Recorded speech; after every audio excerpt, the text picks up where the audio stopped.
يا أيها الذين آمنوا إذا قيل لكم تفسحوا في المجالس فافسحوا يفسح الله لكم وإذا قيل انشزوا فانشزوا يرفع الله الذين آمنوا منكم والذين أوتوا العلم درجات والله بما تعملون خبير.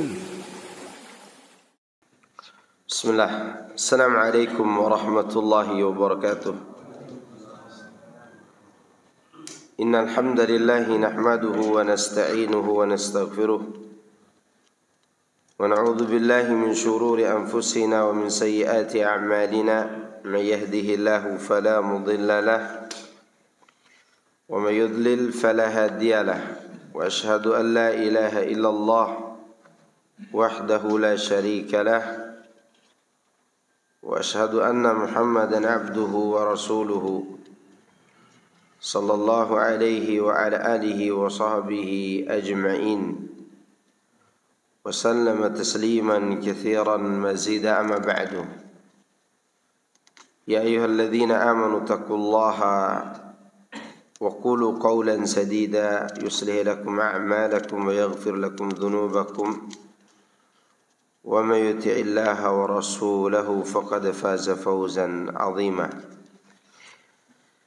أما بعد، فإن أصدق الحديث كتاب الله وخير الهدي هدي محمد صلى الله عليه وسلم وشر الأمور محدثاتها فإن كل محدثة بدعة وكل بدعة ضلالة وكل ضلالة في النار. Jemaah sekalian rahimani Allah wa iyyakum. Alhamdulillah, kita bersyukur kepada Allah Subhanahu wa taala atas berbagai macam nikmat yang Allah berikan kepada kita. Di antaranya nikmat diturunkan Al-Quran kepada umat Islam, dan dia adalah merupakan kitab yang memuat ajaran sekaligus menjadi mukjizat. Adapun kitab-kitab lain seperti Taurat, Zabur, Injil, kitab-kitab itu menurut pendapat yang dirajihkan oleh Syekh Al-Imam Ibnu Katsir rahimahullahu ta'ala hanya memuat ajaran tapi tidak menjadi mukjizat. Berbeda dengan Al-Quran. Al-Quran dia memuat ajaran sekaligus menjadi mukjizat. Oleh karena itu bahasa Al-Quran adalah bahasa yang tidak bisa dikalahkan oleh bahasa apapun. Ya, bahkan lafaz Al-Quran ini tidak bisa dirubah sampai runtuhnya bumi atau langit dan bumi. Baik, pertemuan kita di pagi ini berkaitan dengan pembahasan kita berkaitan dengan mu'jizatu Al-Quran. Al-Quran yang mulia ini adalah mu'jizat Nabi Muhammad sallallahu alaihi wasallam yang paling agung. Maka oleh karena itu orang-orang kafir pada zaman Rasulullah sallallahu alaihi wasallam mereka sebenarnya tidak punya alasan untuk menolak dakwah yang mulia ini. Karena apa yang mereka dustakan jawabannya ada pada Al-Quran. Antum kalau baca kitab Rahiqul Makhtum di pembahasan di tahun ke-6 atau ke-7 kenabian antara itu, sebelum terjadinya pemboikotan yang 3 tahun itu, karena sempat terjadi boikot selama 3 tahun. Pemboikotan itu terjadi sampai tahun 10 kenabian, berarti kurang lebih di tahun ke-7 kenabian. Orang-orang kafir Quraisy itu mereka akhirnya penasaran, kenapa orang ini bersikeras mengaku diri sebagai nabi, yang Muhammad sallallahu alaihi wasallam yang dimaksud oleh mereka. Akhirnya salah seorang dari mereka diutus ke Madinah untuk mencari tahu kebenarannya di kitab Taurat. Akhirnya mereka mendatangi tokoh-tokoh Yahudi Dan tokoh Yahudi itu menyampaikan kepada mereka, kalau Muhammad itu bisa menjawab 3 pertanyaan ini, maka dia betul-betul seorang nabi. Dan tentu jawabannya itu tidak mungkin jawaban datang dari nabi, kecuali diturunkan dalam Al-Quran. Apa 3 pertanyaan itu? Pertama, tanyakan kepadanya tentang pemuda-pemuda yang bersembunyi di dalam goa. Maksudnya Ashabul Kahfi. Kemudian yang kedua, tanyakan kepadanya tentang seorang laki-laki yang soleh yang berjalan dari timur bumi sampai barat bumi. Maksudnya cerita Dzulqarnain. Dan tanyakan kepadanya tentang ruh, karena ruh itu tidak ada yang tahu kecuali Allah. Maka ulanglah orang kafir ini kembali ke Mekah dan menanyakan itu kepada Rasulullah SAW. Maka jawabannya diturunkan surat Al-Kahfi dan juga diturunkan beberapa ayat dari surat Al-Isra. Wa yas'alunaka 'anir ruh qulir ruh min amri rabbi. Maka orang-orang kafir itu semakin yakin bahwa dia ini seorang rasul. Namun apa mau dikata, permusuhan telah membara. Yang ada hanyalah bertambah permusuhan itu. Ini namanya apa? Mu'jizatul Quran. Ya. Ini mu'jizat Al-Quranul Karim. Nah, pada saat itu mereka tidak puas. Kalau begitu tunjukkan tanda-tanda yang lain kalau begitu. Akhirnya ditunjukkan pada tahun 10 kenabian. Terjadinya apa? Terbelahnya bulan. Ya. Terbelahnya bulan. Wansyaqqal qamar. Dan kejadian itu pun membuat mereka semakin marah, yang kemudian mereka berencana mengusir Nabi sampai ke Taif itu. Jadi tidak ada celah buat mereka untuk menolak Al-Quran. Tidak ada celah buat mereka untuk menolak Nabi Muhammad SAW, karena mukjizatnya begitu kuat. Di antara mukjizat yang kuat itu adalah Al-Quran itu sendiri. Setiap nabi memiliki mukjizat sesuai dengan keadaan kaumnya masing-masing. Manakala sihir merajalela di zaman Nabi Musa, maka Musa alaihissalam datang dengan tongkat yang bisa berubah menjadi ular. Mirip sihir mereka, tetapi ia menelan apa yang mereka buat. Maka mereka bingung dan sangat terkejut. Mereka pun yakin apa yang dibawa Nabi Musa adalah kebenaran mukjizat. Bedanya antara ular yang dibuat oleh tukang sihir dengan ular yang ada pada tongkat Nabi Musa. Kalau ular yang dilempar oleh tukang sihir itu yang dirubah adalah cara pandang orang. Kalau tali itu dirubah, dipandang menjadi ular. Adapun tongkat Nabi Musa bukan cara pandang yang berubah, tetapi tongkatnya memang berubah jadi ular. Makanya tukang sihir itu semuanya sujud dan beriman. Ya. Sebagaimana Allah Subhanahu wa taala berfirman tentang itu, fa ulqiya saharatu sajidin qalu amanna bi rabbil alamin rabbi Musa wa Harun. Maka tukang-tukang sihir itu dibuat menyungkur dengan bersujud karena kehebatan mukjizat Nabi Musa.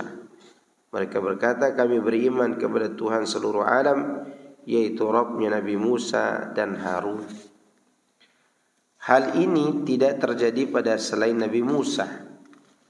Ya. Manakala zaman hidup Nabi Isa alaihissalam, ilmu pengobatan pada saat itu merajalela di mana-mana. Ya. Maka Al-Masih datang membawa sesuatu yang mencengangkan para tabib, para pengobat, yaitu beliau mampu menghidupkan orang yang mati, menyembuhkan orang buta bawaan dan penderita penyakit kusta atau sopak. Semua ini adalah penyakit buruk yang sulit sembuh pada saat itu. Juga Nabi Isa bisa menciptakan burung dari tanah liat lalu beliau meniupkannya dan hiduplah menjadi seekor burung atas izin Allah. Maka akal para tabib pada saat itu merasa tertegun. Ya, mereka pun mengakui bahwa apa yang dibawa oleh Nabi Isa adalah kebenaran dari Allah Subhanahu wa taala. Nah, manakala orang-orang Arab adalah orang-orang yang ahli di bidang berbicara dan berkhutbah, lisan mereka fasih, ahli balaghah, maka Allah menjadikan Quran sebagai mukjizat Nabi Muhammad sallallahu alaihi wasallam. Perhatikan ya. Orang Arab itu ahli berbicara, berpidato dan berkhutbah. Ingat, khutbah tidak seperti orang yang ceramah. Khutbah itu kalimatnya pendek tapi mengena. Itu khutbah. Maka ada khatib khutbahnya sampai setengah jam lebih atau sampai 1 jam dia sedang ceramah. Ya, khutbah itu pendek, namanya khutbah. Makanya mereka ahlinya, dan yang bisa melakukan itu adalah ahlinya. Ahli bicara. Ya. Nah, untuk mengalahkan kalimat-kalimat pendek yang mereka miliki dan memiliki makna yang padat tadi, maka Allah turunkan Al-Quran. Allah tinggal berbicara dengan apa? Al-Quran. Ya. Tiba-tiba Rasulullah SAW berbicara, wal asri innal insana lafi khusr illa alladhina amanu wa aminu salihat watawassaw bil haqqi watawassaw bis sabr. Pendek sekali ayat, tapi meliputi nasihat yang menyeluruh. Ya. Oleh karena itu Quran itu la ya'tihil batilu min baini yadayhi wala min khalfihi tanzilun min hakimin hamid. Al-Quran tidak akan didatangi oleh kebatilan baik di depan maupun dari belakang. Al-Quran diturunkan dari Rabb yang maha bijaksana lagi maha terpuji. Surat Fussilat ayat 42. Jadi Al-Quran adalah mukjizat yang kekal sepanjang masa. Tongkat Nabi Musa masih ketemu enggak? Nggak ada, ya kan? Masih terlihatkah bulan terbelah? Tidak juga. Masih terlihatkah, masih adakah mukjizat Nabi Isa yang bisa menyembuhkan segala macam penyakit itu? Juga sudah tidak terlihat. Mukjizat apa yang masih bisa kita lihat hari ini? Al-Quran. Ya, Al-Quran. Subhanallah, Al-Quran itu bisa dihafal oleh siapapun kalau dia mau. Hatta orang yang paling bodoh pun bisa dihafal kalau dia mau. Karena Allah menawarkan fahal min mudzakir. Ya, ada orang yang mau ngambil pelajaran enggak? Bahkan Al-Ustadz Yazid rahimahullah pernah cerita, ada ibu-ibu sibuk masak di dapurnya, dan dia punya cita-cita ingin menghafal Quran. Dia setel murotal aja. Setiap hari dia dengar, dia ikuti. Hafal 30 juz. Ibu-ibu. Ya. Bahkan ada seorang ustadz bercerita tentang ibunya sendiri. Ya, ustadz itu masih hidup. Jadi ibunya itu bisa membaca Quran setiap pekan 30 juz per 1 pekan.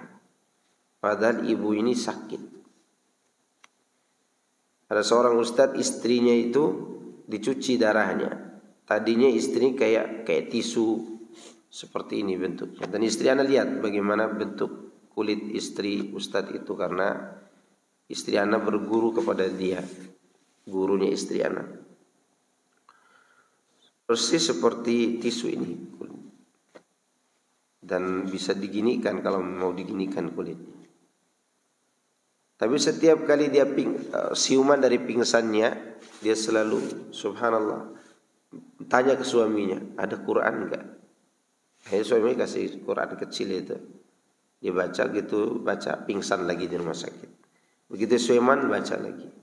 Sampai sekarang ini kegiatan dia setiap hari istrinya itu membaca Quran 5 juz sehari. Dan kata suaminya, istri saya seperti anak umur 23 tahun sekarang. Walaupun dia tetap cuci darah. Tapi kalau dibandingkan pada saat itu, sekarang seperti orang yang berumur 23 tahun. Keajaiban Al-Quran luar biasa. Dan itu membuat kami merinding. Ana dengar langsung cerita Ustaz tuh, gak bisa tahan air mata, saya menangis. Masya Allah luar biasa. Karena waktu kita jenguk dia sakit di sini, di Bogor sini waktu itu, betul-betul istri saya itu nangis lihat gurunya sendiri seperti itu. Tapi sekarang betul, itu seperti orang berumur 23 tahun. Pengaruh baca Quran 5 juz sehari dia baca. Dan suaminya itu berharap istrinya tetap terus baca Quran setiap hari ya. Dan dia tidak berharap banyak selain itu. Efeknya anak-anaknya menghafal Quran. Anak-anaknya apa? Menghafal Quran. Begitu indahnya mukjizat Al-Quran itu. Namun betapa banyak kita ini meninggalkan Quran setiap hari. Ya, dan kita merasa galau, merasa sedih. Boleh jadi karena kita jauh dari apa? Al-Quran.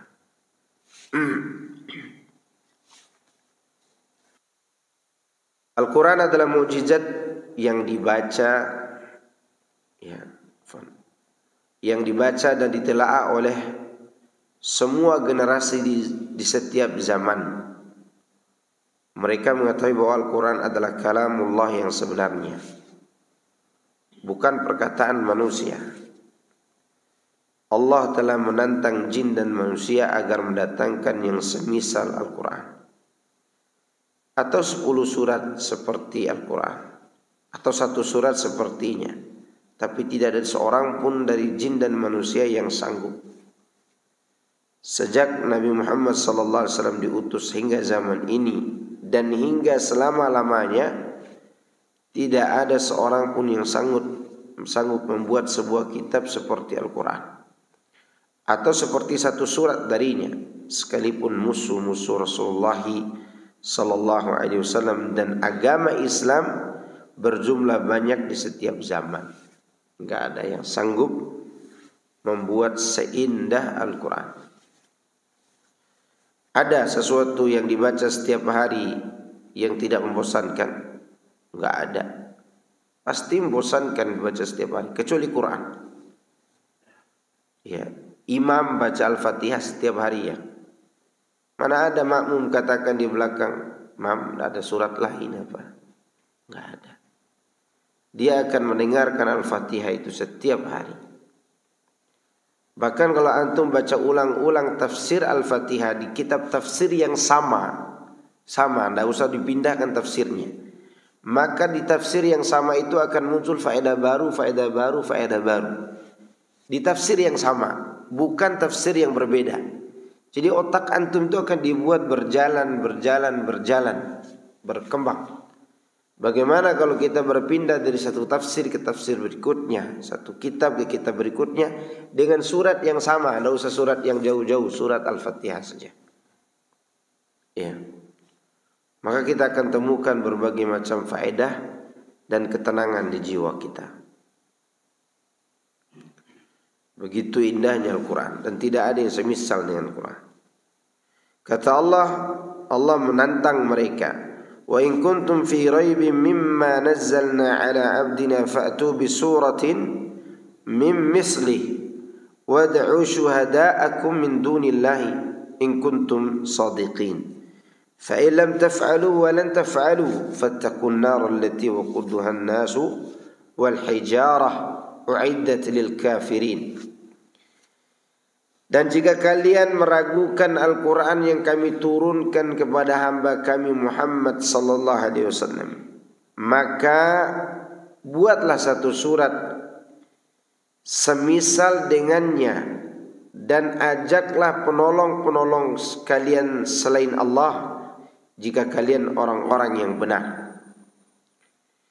Jika kalian tidak mampu membuatnya, dan pasti tidak akan mampu, maka takutlah kalian akan api neraka yang bahan bakarnya manusia dan batu yang disediakan bagi orang-orang kafir. Surat Al-Baqarah ayat 23-24. Lihat, fa illam taf'alu wa lan taf'alu. Jika kalian tidak mampu membuatnya, dan pasti kalian tidak akan mampu, tidak akan sanggup orang membuat Al-Quran.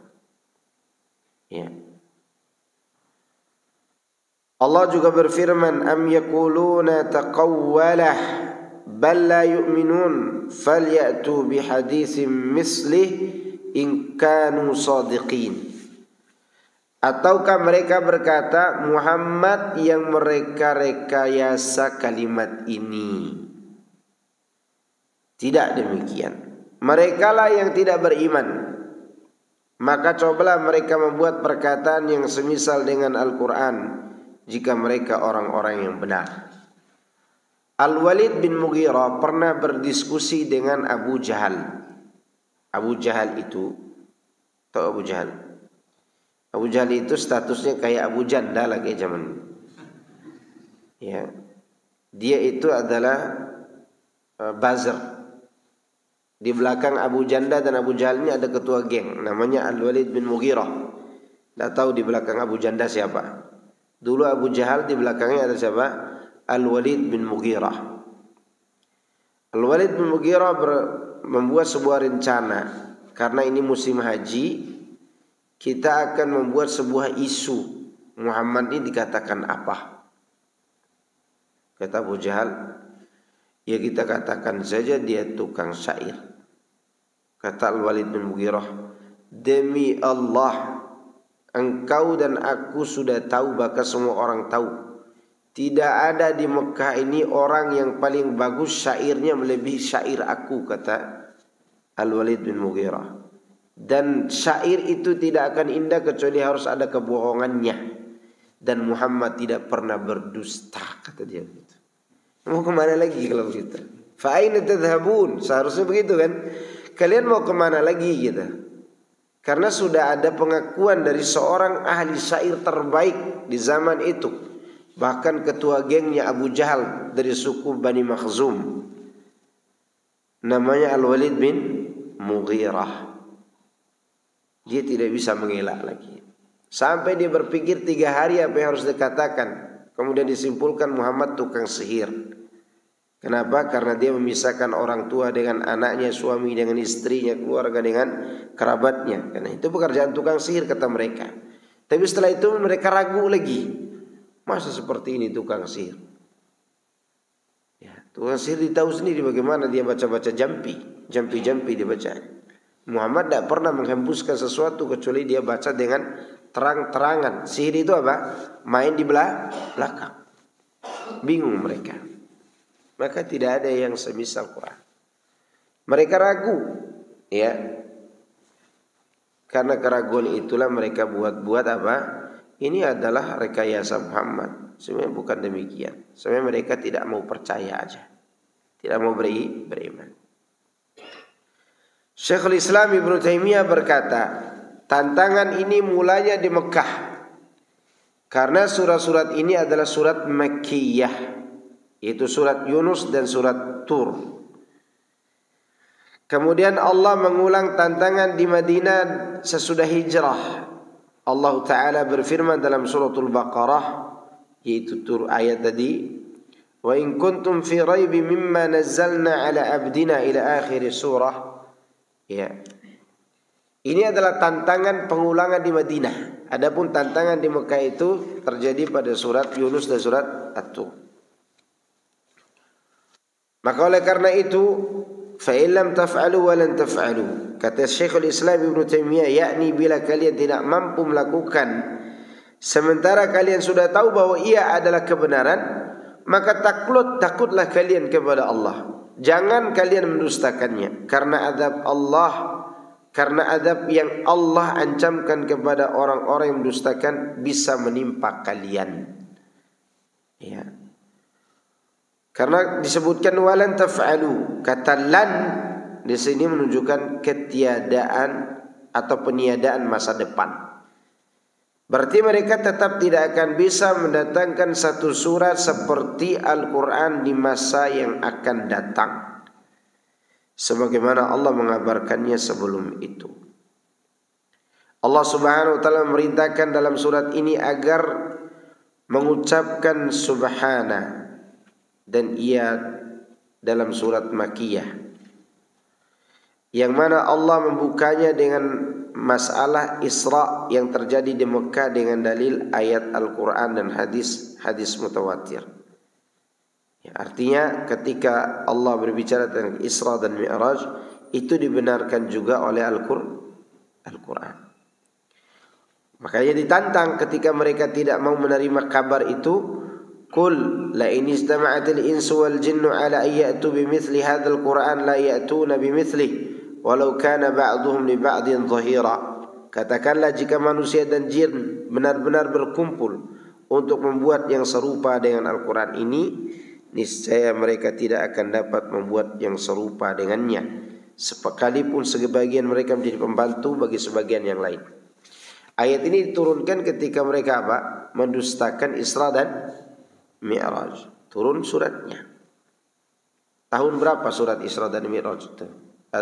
Surat Isra itu turun. Afwan, kejadian Isra dan Mi'raj tahun berapa? Sebelum hijrah. Bukan tahun hijrah, tahun kenabian. Kan ada tahun kenabian, ada tahun hijriyah. Tahun kenabian tahun berapa? Isra dan Mi'raj. Tahun 10. Tahun 10 kenabian, Rasulullah diboikotkan 7 tahun, tahun ke-7 sampai 10. Karena diboikot, Abu Thalib ikut sakit, mati kan. Karena Abu Thalib mati, kemudian Khadijah juga meninggal dunia radhiyallahu anha. Beliau diusir ke mana? Ke Taif. Nah, dari Taif beliau diberikan jaminan untuk masuk Mekah lagi. Singkat cerita, di saat itulah Allah memberikan beliau kesempatan untuk Isra dan Mi'raj itu. Nah, di saat itu orang-orang kafir tidak percaya. Ya. Karena mereka tidak percaya, Allah tantang lagi untuk mendatangkan surat kabar yang seperti Al-Quran hebatnya. Karena kan Isra dan Mi'raj itu juga disampaikan oleh siapa? Oleh Allah melalui Al-Quran. Gitu. Jadi di sini Allah mengumumkan kabar kepada seluruh makhluk untuk membuktikan kelemahan mereka dan memastikan bahwa seandainya mereka semuanya berkumpul, tetap tidak akan bisa mendatangkan yang seperti Al-Quran, walaupun mereka saling tolong menolong dan bahu-membahu. Ya, tantangan dan seruan ini berlaku untuk semua manusia.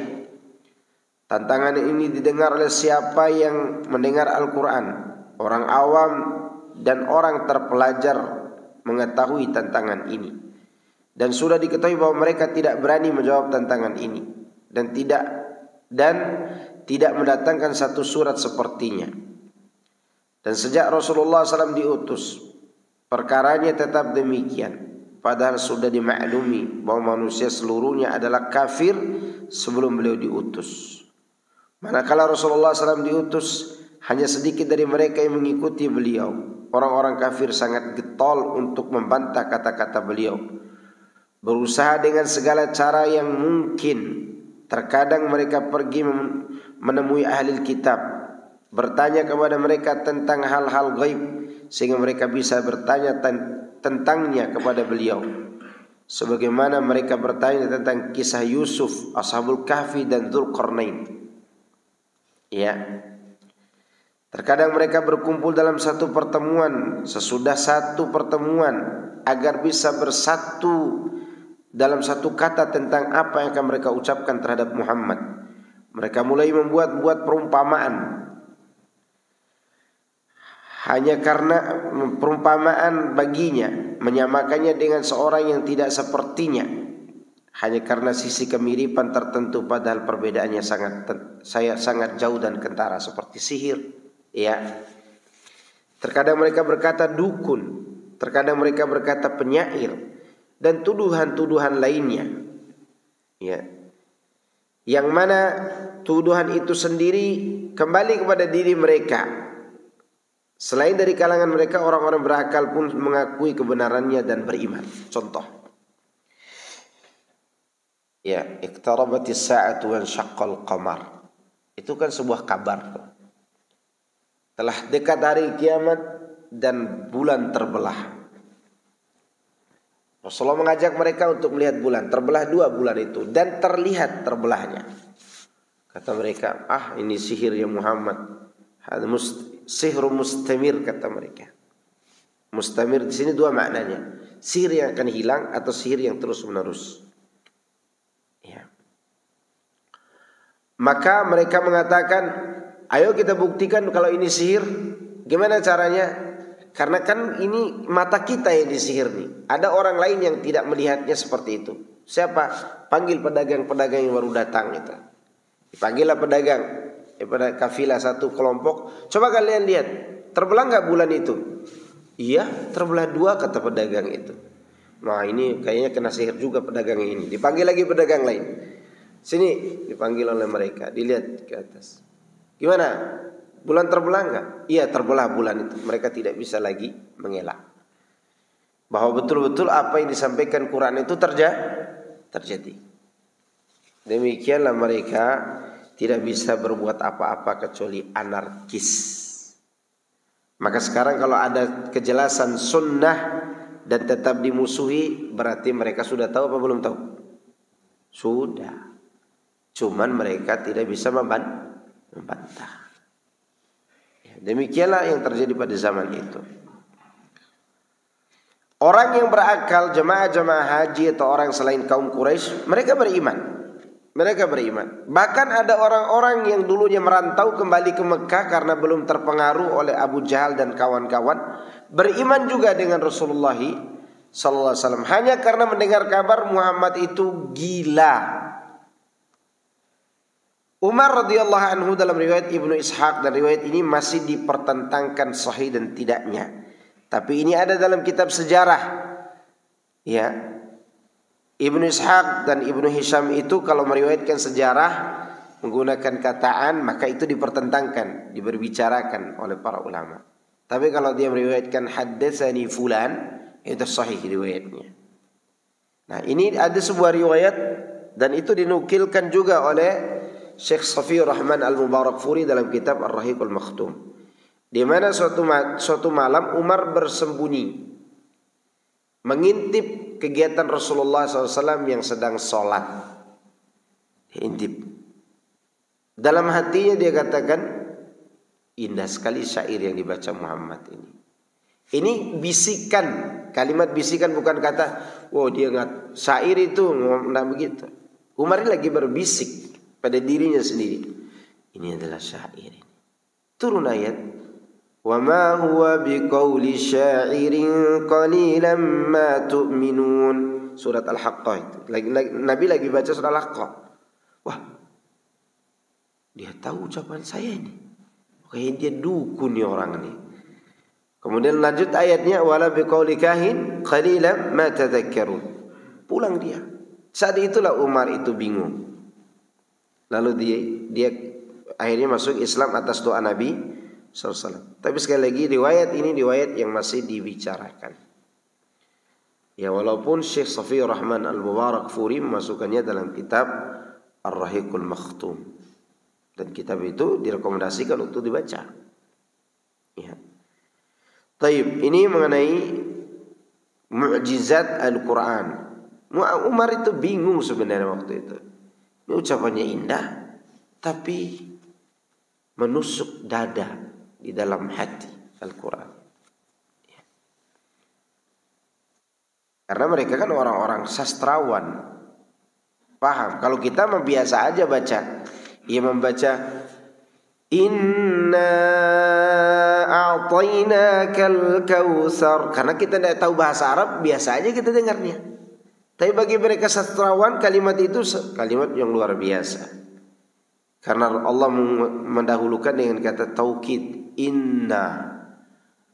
Iya, inna itu artinya apa? Sesungguhnya, serius berbicara.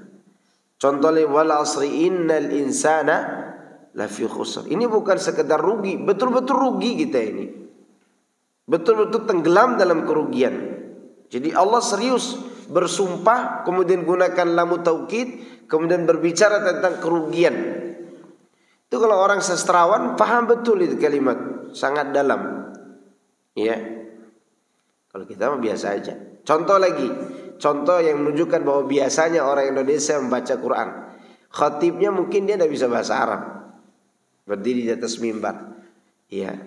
Lagi bicara tentang wailul likulli humazatil lumazah alladzi jama'a malahu wa 'addada yahsabu anna malahu akhlada. Lalu dia sampaikan ayat selanjutnya, kalla gitu. Itu tidak pas gitu. Kalimat itu harus sampaikan kalla gitu kalimat. Kenapa? Karena itu kalimatul jazr. Dalam bahasa sastrawan itu kalimat bentakan untuk menyadarkan orang yang lagi tidur. Maka kalau antum tidur saya gitu kan supaya bangun. Iya. Karena kalimatnya kalla. Nah, itu menunjukkan bahwa hikmah itu tidak harus lemah gemulai. Kalimatnya juga harus kuat. Itu hikmah namanya. Maka karena mereka orang-orang sastrawan, bahasanya kuat, Allah gunakan kalimat yang kalla. Gitu. Ketika mereka mengatakan tidak ada azab di akhirat, kalla law ta'lamuna ilmal yaqin. Gitu kan kata Allah. Itu bahasa Quran, digunakan oleh Quran. Nah, orang Arab melihat mendengar itu takjub. Ini bahasa yang luar biasa. Biasa mereka gunakan itu? Enggak juga. Misalnya na'budu iyyaka ya Allah. Kalau begitu mereka berbahasa, Quran berbicara lain, iyyaka na'budu. Maka mereka tidak terima itu. Kalau Fatihah itu bunyinya begini, na'budu iyyaka wa nasta'inu iyyak. Mereka akan baca ayat itu. Kenapa? Karena mereka beribadah kepada Allah juga, tapi tidak meninggalkan beribadah kepada berhala. Tapi begitu Allah turunkan iyyaka na'budu wa iyyaka nasta'in, mereka tidak terima. Karena artinya adalah membatasi ibadahnya untuk Allah saja. Itu saja begitu indahnya Al-Quran. Dan seringkali Allah membalikkan kata-kata yang harusnya ditempatkan terakhir, Allah kedepankan kata-kata itu. Contoh, wa 'alallahi fatawakkalu, ya. Wa 'alallahi falyatawakkalul mutawakkilun. Seharusnya wa fatawakkalu 'alallah, harusnya begitu. Tapi Allah dahulukan kata yang harusnya ditempatkan di belakang. Kenapa? Menunjukkan pembatasan. Seringkali Allah gunakan kata innama untuk membatasi. Innamal mu'minuna alladzina amanu billahi wa rasulihi tsumma lam yartabu. Innama membatasi orang yang beriman itu hanyalah yang beriman kepada Allah dan kepada Rasulnya dan tidak ragu. Kalau masih ragu berarti belum masuk ke situ. Gitu. Ketika Allah bicara ingin menafikan sesembahan, Allah gunakan la ilaha illallah. Kalimatnya ringkas. Ini menghapus semua yang disembah selain Allah. Maka orang Arab itu tahajud. Kalimat Muhammad tidak pernah belajar sastra, tidak bisa baca, tidak bisa nulis, tiba-tiba ada kalimat yang indah yang keluar dari dirinya. Ya. Apa Rasulullah SAW biasa bicara begitu sebelumnya? Enggak. Beliau hanya orang yang jujur dalam bicara, polos dalam berbicara. Tidak pernah mencela-mencela. Begitu datang Quran yang begitu hebat, mereka kaget. Ini kalimat yang begitu indah. Ya. Maka Tufail Ad-Dawsi, salah seorang penyair juga, namanya Tufail Ad-Dawsi, dari negeri Daus. Gara-gara dia masuk Islam lah Abu Hurairah masuk Islam di negerinya. Kata orang-orang karena dia datang haji, musim haji waktu itu, jangan dekati Muhammad. Yang dia baca itu berbahaya. Maka ketika dia ketemu Nabi Muhammad SAW, dia tutup telinga begini. Tapi dia lihat mulut Nabi Muhammad SAW lagi baca sesuatu, Sallallahu Alaihi Wasallam. Dilihat, tapi tutup telinga. Lihat Nabi lagi baca sesuatu. Apa ini baca Muhammad ya? Kan aku penyair, kalau dia baca sesuatu aku bantah aja. Ini dia buka telinganya, Nabi lagi baca Quran. Apa dia katakan? Asyhadu an la ilaha illallah wa asyhadu annaka rasulullah. Pulang dia ke kampungnya, masuk Islam orang-orang sana, termasuk Abu Hurairah masuk Islam. Ya, Abu Hurairah tidak masuk Islam di Mekah, tapi di negeri Daus. Gitu waktu itu. Dan ini menunjukkan bahwa apa yang dibaca oleh Rasulullah SAW itu membuat mereka hanyut. Bahkan Abu Jahal hanyut dalam sujud pada saat baca surat apa? An-Najm, yang kemudian mereka mutarbalikan fakta, dua berita hoax mereka gunakan waktu itu. Waktu Rasulullah baca surat apa? An-Najm. Ketika Rasulullah baca surat An-Najm, itu kata orang-orang kafir yang masih kafir waktu itu, kemudian mereka masuk Islam, itu kami seakan-akan melayang-layang, dibawa oleh surat itu. Begitu Rasulullah sujud karena baca ayat terakhir, fasjudu lillahi wa'budu, semua sujud. Ya. Dan Abu Jahal juga ikut sujud. Maka tersebarlah dua berita hoax. Pertama, bahwa berita itu disebarkan oleh mereka. Kan dikatakan isu bahwa Abu Jahal masuk Islam. Dia tidak terima, akhirnya dia buat dua berita hoax. Pertama, berita dikirimkan ke Habasyah, bahwa orang kafir sudah masuk Islam, agar orang yang hijrah ke Habasyah kembali ke Mekah. Ya kan? Berita yang kedua, bahwa Muhammad sujud di hadapan berhala untuk orang Mekah. Kalau yang tadi untuk orang Habasyah, agar orang Islam yang hijrah kembali ke Mekah. Kalau ini untuk orang Mekah, agar orang percaya Muhammad sembah berhala. Nah, itu berita hoax. Ya, berita hoax. Ternyata sejak dulu sudah ada hoax. Untung dulu tidak ada Facebook. Ya. Jadi ini menunjukkan bahwa Al-Quran itu luar biasa. Tapi kenapa kita biasa aja? Itu tadi, jarang kita merenungkan, tadaburi Al-Quran Al-Karim. Ya. Kebenaran Nabi Muhammad SAW saat di Mekah untuk mengumumkan tantangan ini. Keberanian Nabi Muhammad SAW saat di Mekah untuk mengumumkan tantangan ini. Padahal saat itu pengikut beliau masih sedikit. Beliau berani tantang mereka. Beliau mengumumkan sebuah berita yang beliau pastikan bahwa seandainya jin dan manusia berkumpul untuk membuat seperti Al-Quran ini, niscaya mereka tidak akan mampu melakukannya. Tidak di zaman itu dan tidak pula di zaman-zaman sesudahnya. Hal itu tentu dengan kepastian beliau dan keyakinan penuh bahwa mereka memang tidak sanggup. Karena bila hanya atas dasar keraguan dan dugaan, maka tantangan ini tidak akan dikeluarkan. Karena khawatir dustanya akan terlihat dan aibnya akan tersingkap. Akibatnya orang-orang yang sudah beriman akan mundur meninggalkannya. Bila Nabi menantang dengan yakin dan pasti, maka diketahui bahwa hal itu tidak lain kecuali datang dari pemberitahuan Allah tentangnya. Andaikan Nabi menantang mereka tanpa keyakinan, pastinya Nabi tidak berani mengumumkan itu di Mekah. Ya. Dia akan menantang kalau sudah yakin ini datang dari Allah Subhanahu wa ta'ala. Makanya tidak ada yang bisa mengalahkannya. Sedangkan ilmu-ilmu yang umum, seorang tidak akan berani memastikan bahwa manusia tidak akan mampu menentang sesuatu seperti ilmunya, kecuali bila seorang ilmuwan mengetahui bahwa ia memang di luar kemampuan manusia. Dan ilmu tentang ini menunjukkan bahwa ia memang mukjizat. Al-Quran itu memang apa? Mukjizat. Ya.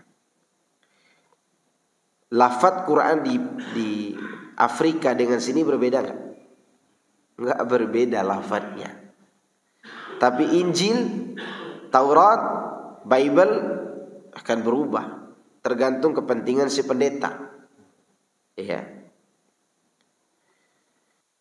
Al-Quranul Karim adalah mukjizat dari banyak sisi, dari sisi lafadznya, susunan kalimatnya, lafadznya, susunan kalimatnya, susunan kata per kata, kalimat per kalimat. Ya. Balaghahnya terkait dengan petunjuk kata kepada makna. Balaghah. Ya. Dan bahkan kalimat yang digunakan untuk 3 atau 4 makhluk yang berbeda tapi satu sisinya sama. Jin, jun, dan jan, dan janan. Jin makhluk enggak? Siapa dia? Makhluk yang tersembunyi. Jan maksudnya jannatun, surga. Makhluk kalau di dunia jannatun itu dia kebun yang dipagari, orang luar tidak bisa tahu apa yang ada di dalamnya. Maka jannah di surga disebut jannah karena apa? Tidak dilihat oleh kita. Kemudian jun maksudnya junnatun, perisai, seperti Rasulullah katakan tentang puasa. As-siyam as-shamu junnah. Itu dari kalimat, dari huruf yang sama, huruf jim dan nun tasydid atau nunnya double. Semua maknanya berbeda tapi bermuara pada satu sifat yang sama, tersembunyi kalimatnya. Jadi huruf per huruf saja ada maknanya. Allah ingin menjelaskan tentang wajib puasa di bulan Ramadan karena Quran diturunkan padanya. Allah cukup gunakan satu huruf, huruf fa.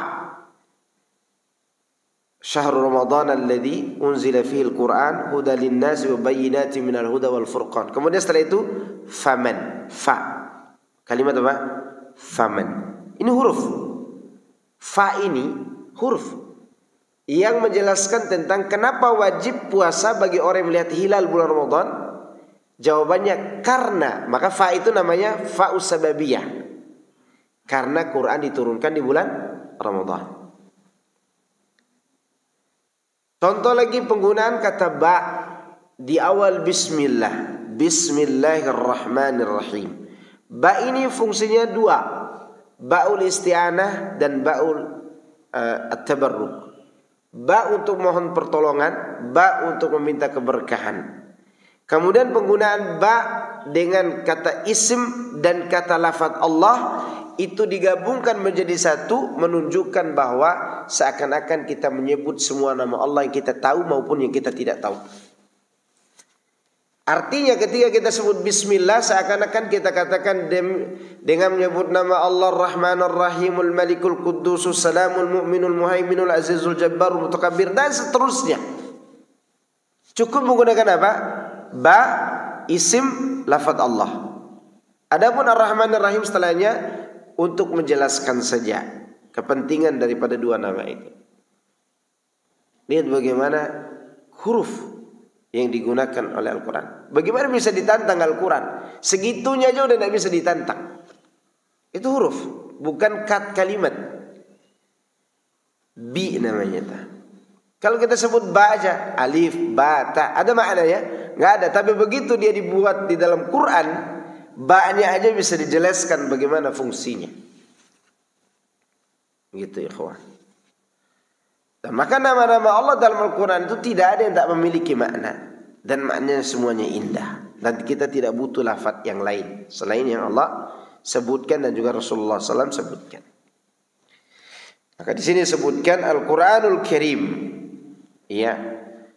Dari sisi lafaz, susunan kalimat, balaghah yang terkait dengan petunjuk kata kepada makna. Dari sisi kandungan maknanya yang ia perintahkan, makna yang dia kabarkan tentang Allah, nama-nama dan sifat-sifat Allah, malaikat-malaikatnya dan lain sebagainya. Juga dari sisi maknanya yang mengabarkan tentang hal gaib di masa datang maupun masa lalu. Juga dari sisi kabarnya tentang hari kebangkitan.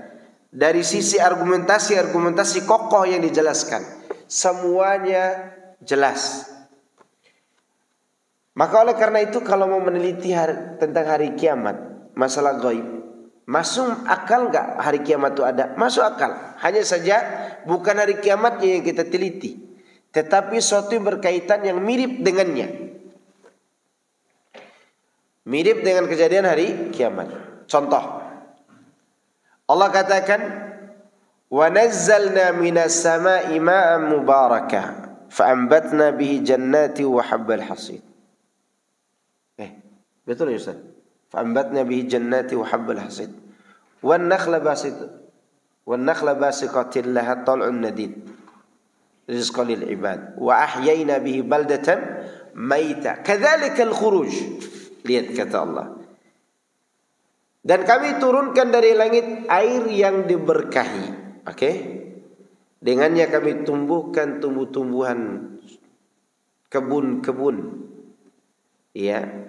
Dan juga biji-bijian yang dapat dipanen, dan juga kebun kurma.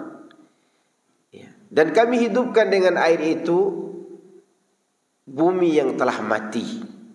Kami hidupkan dengan air itu bumi yang telah mati. Demikian juga ketika manusia keluar dari kuburnya, dihidupkan dengan cara yang sama. Sekarang pertanyaan, siapa yang pernah melihat di musim kemarau orang menabur benih rumput di kebun? Benih rumput di ladang atau di gunung? Nggak ada. Begitu turun hujan, hijau nggak dia? Hijau. Allah beritahukan lewat situ. Demikianlah manusia nanti dibangkitkan, dihidupkan dengan air hujan. Dan demikianlah disebutkan dalam Sahih Muslim tentang hal itu. Ya, sebelum tiupan kedua. Makanya kata Ibnu Qayyim rahimahullah, dalam meneliti tentang hari kiamat kita tidak butuh kepada filsafat. Kita cukup dengan firman Allah dalam surat Qaf ini.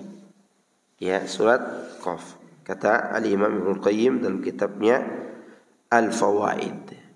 Jadi demikianlah Al-Quran menjelaskan tentang hari kebangkitan. Persis seperti dihidupkannya bumi yang tandus. Ya, coba lihat Mekah. Dulu orang-orang melihat Mekah itu tandus, tidak ada hijau, kecuali di Taif yang hijau. Begitu datang hujan terus di Mekah, sekarang jadi apa? Hijau. Ada antum pernah taburkan rumput di sana?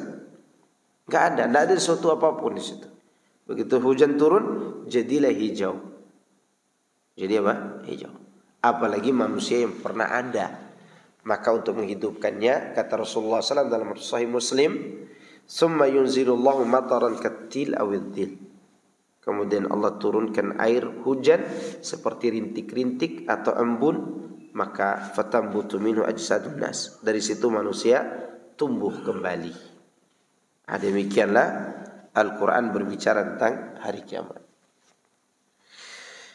Semua para nabi itu maksum, ya. Para nabi dan rasul itu maksum, ya. Yang dimaksud dengan maksum di sini, mereka kalau berbuat, Allah cegah mereka dari kesalahan, dan kalau berbuat salah langsung diluruskan. Itu maksum, ya. Dan hanya mereka yang maksum, selain mereka tidak ada. Kemaksuman atau ismah adalah keterjagaan yang menghalangi dan mencegah, ya, keterjagaan dari kesalahan.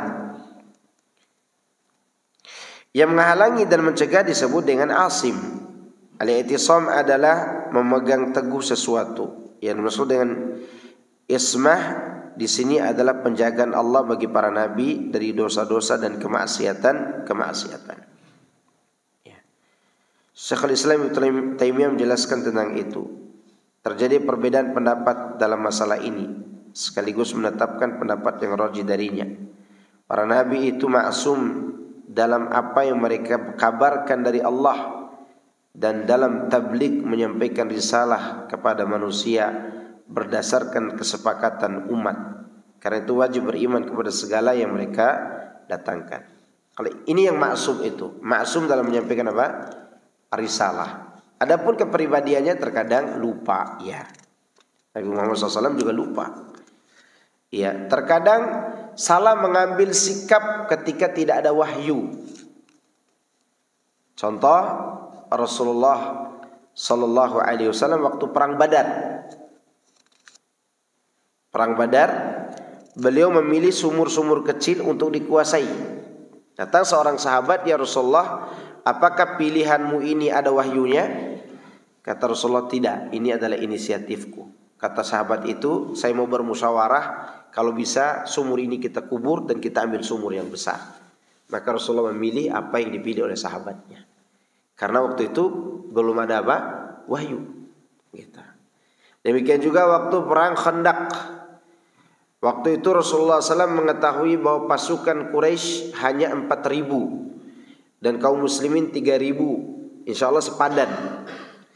Tetapi yang meresahkan adalah ikut sertanya Bani Ghatafan berjumlah 6.000. Bani Ghatafan ini jumlah mereka 6.000. Rasulullah SAW berinisiatif mengirim surat perjanjian damai dengan Bani Ghatafan yang sudah menghunus pedang ingin menghantam kaum muslimin. Didengarlah oleh Sa'ad bin Mu'adz, "Ya Rasulullah, apakah keinginanmu membuat perjanjian damai dengan Bani Ghatafan ini atas dasar perasaan khawatirmu terhadap anak istri kami atau diwahyukan oleh Allah?" Kata Rasulullah, "Atas dasar perasaan khawatirku terhadap keluarga kalian." Maka kata Sa'ad bin Mu'adz, "Demi Allah, kami tidak akan memasukkan kembali pedang kami ke dalam sarung di hadapan musuh yang telah mencabut pedangnya. Kalau ini tidak ada wahyunya, kita lawan mereka." Maka Rasulullah pun ikut pendapat Sa'ad bin Mu'adz. Ya, kenapa? Karena bukan dalam kategori menyampaikan risalah, masih dalam bab musyawarah. Ya, dan beliau menghargai musyawarah itu. Itu menunjukkan bahwa Rasulullah SAW tidak akan bersikeras terhadap sesuatu kecuali itu ada wahyunya. Kalau tidak ada wahyunya, beliau tidak akan bersikeras. Contoh perang Uhud juga. Karena tidak ada wahyu yang datang apakah di Madinah atau di Uhud, maka Rasulullah ikut kata anak-anak muda bahkan waktu itu. Bukan kata senior-senior untuk keluar pergi ke Uhud. Jadi seperti dikatakan Ibnu Taimiyah rahimahullahu taala bahwa yang dimaksud maksum di sini terjaga ketika menyampaikan risalah. Insyaallah kita akan bahas itu pada pertemuan yang akan datang insyaallah. Ini mengenai tentang kemaksuman para nabi dan rasul. Cukup, ada pertanyaan silakan. Masih ada waktu, udah waktu syuruk. Antum bertanya. Kalau tidak ada saya cukup ya. Subhanakallahumma wa bihamdika asyhadu an la ilaha illa anta astaghfiruka wa atubu ilaik. Assalamualaikum warahmatullahi wabarakatuh.